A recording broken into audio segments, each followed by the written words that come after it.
Good morning.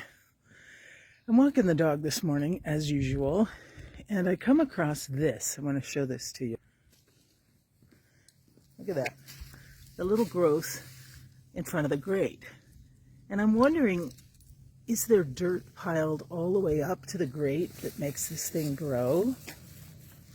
And then I look deeper, all the way down, and I see that this plant is growing all the way through the grate, reaching for the light. It's amazing. So that's a good 3 feet that plant is growing, which means that it had its eye on the sunlight through the grate for some time, pushing its way upward toward the sunlight. And I thought about this as a parallel for our own lives. What do you reach for? What do you put your sights on and reach for? How do you stretch up to continue to grow in your life so that the choices that you make are new and life-giving and add purpose and meaning to your life? This plant, oh gosh, all of creation around us, right? That's why we go on these walks, to find God in everything.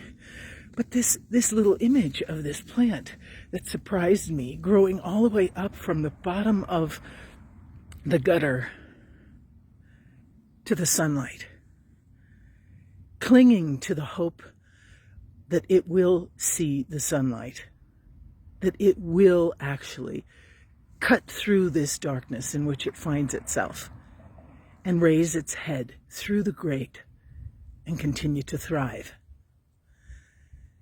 In all that's gone on in your life this last year, and also in the many ways that we try to make sense of our lives in general, this image is meant to inspire us as believers to keep our eyes on the prize. St. Paul calls it.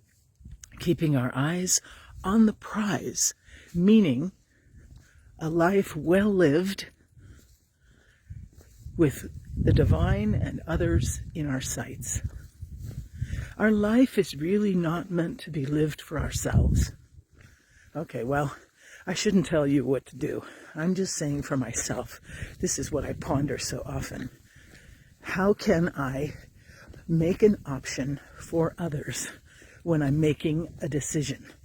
This space between the stimulus and the response, right, that we talked about the other day from Viktor Frankl. This space in which I find every opportunity between the stimulus and the response. How will I respond?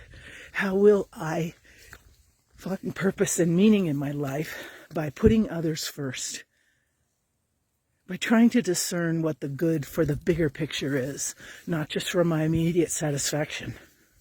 It's a very frustrating way to live.